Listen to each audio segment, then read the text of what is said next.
Danseuse, comédienne et réalisatrice engagée, on est ravis de la recevoir aujourd'hui sur le plateau de Télématin. C'est Andrea Bescon qui est avec nous. Bonjour Andrea Bienvenue Bescon. Andrea. Bonjour, Bienvenue, la série Nudes sort aujourd'hui sur Prime Video.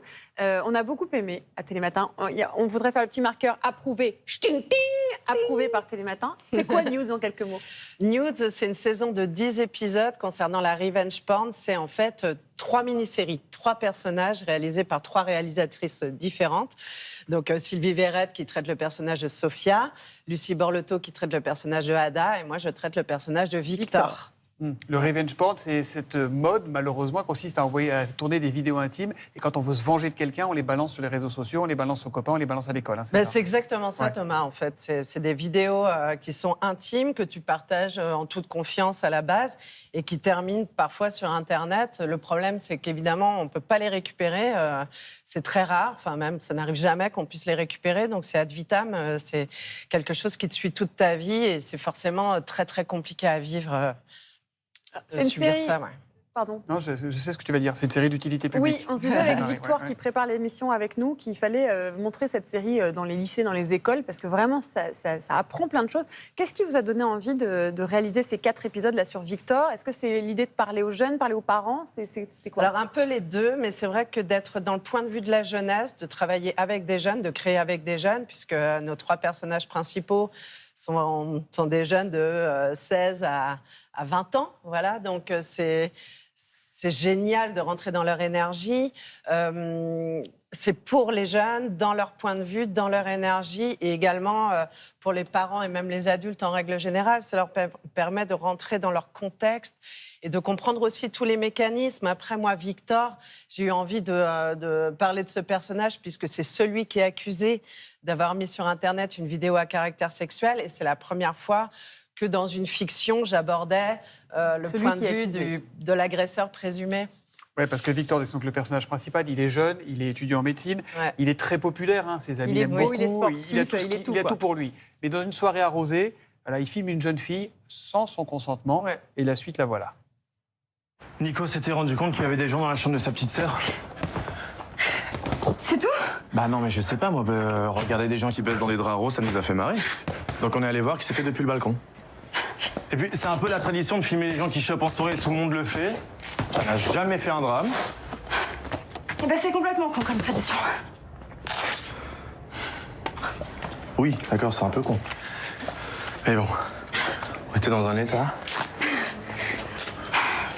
Et c'était qui le mec? Je sais rien, c'était un interne, je crois. Ce sera vraiment taper toute la fac celle-là, c'est fou hein. Après, là, le droit, tu vas chacun son kiff. Bah putain, merci, je sais, oui. Et ils ont convoqué que toi? Ouais. Mais pourquoi?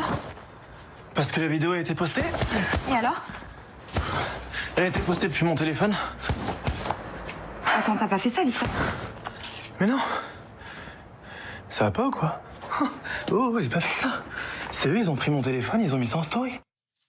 Alors, vous l'avez dit, c'est la première fois que vous vous mettez dans la peau de celui qui est accusé. Comment vous avez fait pour justement penser à sa place, vous mettre dans ce personnage-là? Ça fait longtemps que je parle des violences sexuelles et des violences en règle générale. J'avais envie de montrer que les personnes qui sont accusées ne sont pas des espèces de mythes, de monstres, etc. Ce sont juste des personnes qui sont normales, entre guillemets. C'est-à-dire qu'il y a un mécanisme autour des violences qu'il faut affronter aujourd'hui, il me semble, et montrer que ça pouvait être quelqu'un de ton entourage que tu aimes Normal, ouais, énormément.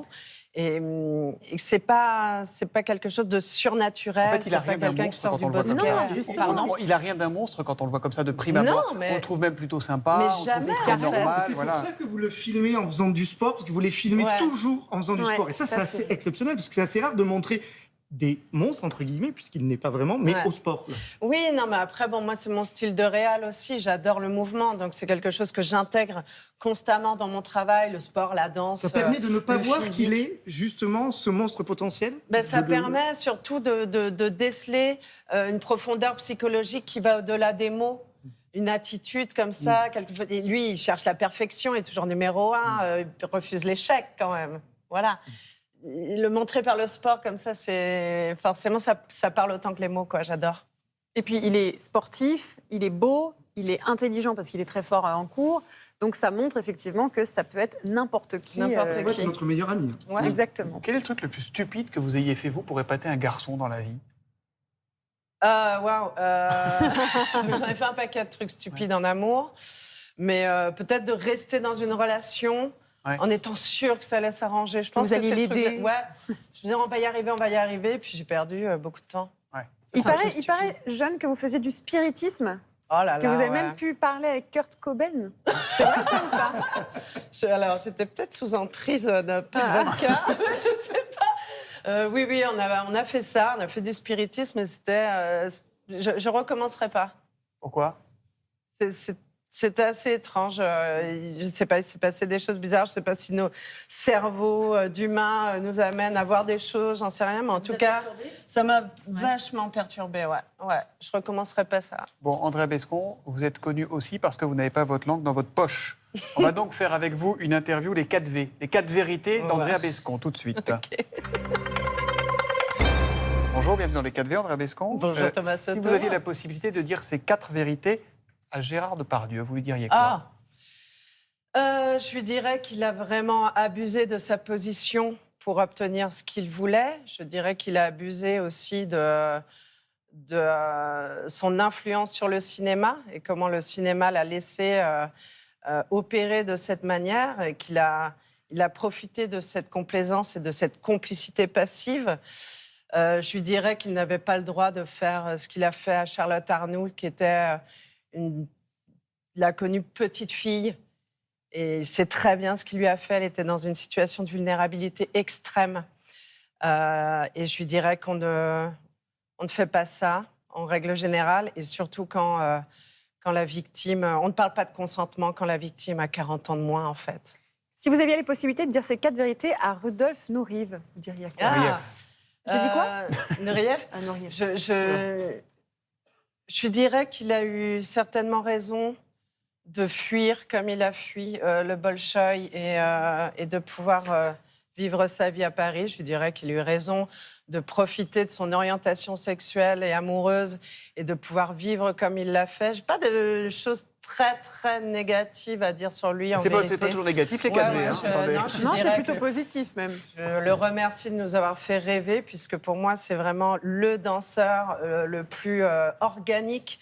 Et puis, il y a eu Mikhail Baryshnikov derrière. Donc, merci pour l'influence qu'il a portée sur la danse dans le côté viscéral. Parce que vous avez un spectacle, vous, qui s'appelle Les Chatouilles, dans lequel vous racontez votre histoire personnelle de jeune fille, enfin de petite fille abusée. Spectacle que vous reprenez d'ailleurs au théâtre de l'Atelier de Paris du 11 avril au 1er juin. Est-ce que c'est un spectacle qui a été votre meilleure thérapie?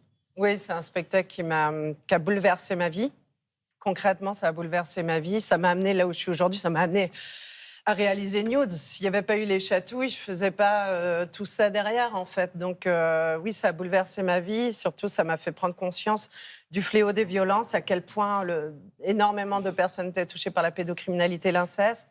Et je suis très heureuse de le reprendre. C'est un peu exceptionnel. Je ne pense pas que je le reprendrai longtemps, parce que je compte faire des films.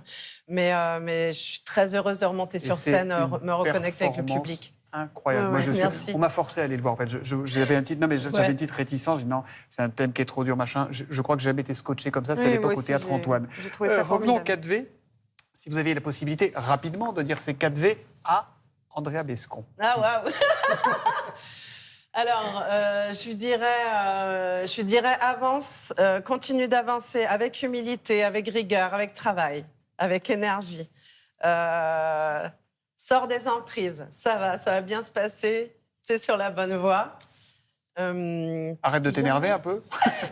Arrête de t'énerver un peu ou pas? Non, je m'énerve plus, Thomas. C'est vrai? Ouais. Justement. Vous battez, quand même. Non, je me bats, mais je m'énerve plus, ça sert à rien, c'est contre-productif et surtout j'ai envie d'être heureuse. Donc, non, accroche-toi, tu es sur la bonne voie. Justement, j'essaie de profiter au maximum des moments les plus simples de la vie, mes enfants, mes amis. J'en ai de moins en moins, je resserre, justement. Ah ouais? Je resserre les choses et je suis heureuse de ça. Vous lâchez rien, en fait, quand même. Vous continuez dans votre combat. C'est une mission de vie. Non, je me réveille tous les matins en me disant, tiens, alors là, aujourd'hui, tu vas écrire ça. Sur mon Instagram, je fais les posts noirs qui parlent du système des violences. Et je vois que les gens m'arrêtent dans la rue pour me remercier. Donc, je me dis, Bah, vas-y, fonce. Au-delà du fait de... Malheureusement, on ne peut pas changer ce monde aujourd'hui, mais on peut contribuer à aider les gens. Le colibri, la petite goutte. Ouais, chacun met c'est sa ça, je petite fais ma goutte. part. Bon, par contre, vous vous réveillez le matin, vous regardez Télématin et ensuite vous faites vos trucs. Andrea, votre premier métier, c'est la danse. Pas de danse sans musique et pas de musique sans Alex Jaffray. Tadam. J'attends ça. Voilà. Alors, petite interview sans peur, c'est des sons de musique de votre vie. On peut commencer par celle-là, puis ensuite on va par là. Allez, c'est parti. Alors, Docteur Dre, ça part tout de suite. Hein. Ça a été le grand choc, la grande découverte. Est-ce que c'est lié aux États-Unis ou pas du tout? Non, C'est lié à non, votre non, voyage non. Non. Même pas, c'est juste culte. En fait, Dre, si tu aimes le hip-hop, tu peux pas passer à côté de Dre, Snoop, Eminem. C'est des gens que j'aime. Thomas Soto, dans la carrière dans le rap, a été plus courte, mais... c'est Elle est en devenir, elle est en devenir. Pardon d'en parler. Hein. Vive le flow. Le suivant, le bleu.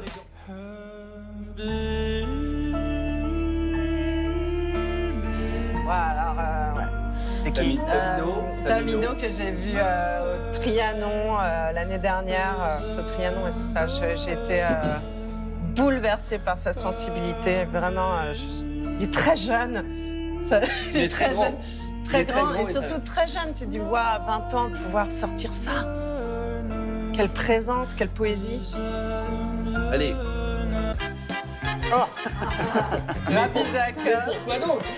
Ben oui, c'est aussi c'est un spectacle qui a changé ma vie parce que j'ai rencontré le père de mes enfants sur Rabbi Jacob. Ouais. Donc, Vous dansiez donc je sur la dansais, comédie musicale. Ben oui, je dansais sur. C'est-à-dire sur que là, cette vous êtes comédie capable de nous musicale. faire la danse de Rabbi Jacob ici tout de suite? Ouais, il y a un truc comme ça. On n'oublie pas. Là, Hein. c'est 50% de la danse, il n'y a pas Ouais. les jambes. Non, ça va, je vais pas me lever, me mettre au centre, sinon je vais partir en break. Mais oui, c'est... Il y a une grande aventure d'équipe, en fait. C'était très, très joli, même si c'était un échec total. Hein.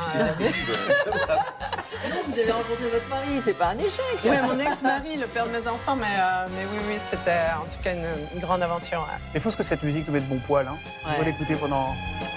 Et ouais, bon, Vladimir. Ouais. Une dernière? Allez, ouais. N'ayez pas peur Ah. du bonheur, Berry, voilà. il Générique de n'existe fin, pas. des chatouilles. Ouais. Ah oui, Berry, coup de cœur. Coup de cœur parce que c'est ça, n'ayez pas peur du bonheur, il n'existe pas, il est juste là, il est tout le temps là. Il est tout le temps là, le bonheur. En fait, c'est pas une idée, c'est pas un concept, le bonheur. On court après comme s'il fallait toujours mieux. Mais non, le bonheur, il est là, discuter avec l'équipe avant d'arriver sur le plateau, être là avec vous, réveiller mes enfants ce matin pour qu'ils aillent au collège. Malgré la grève, on verra, leur filer la clé, dire bon, bah allez, vous êtes grands maintenant, vous êtes autonomes, vous rentrez à la maison. Le bonheur, il est partout dans les choses les plus simples de la vie et c'est à ça que je m'accroche, moi, aujourd'hui. Merci beaucoup, Andrea Merci. Brescon. Andrea Bescon.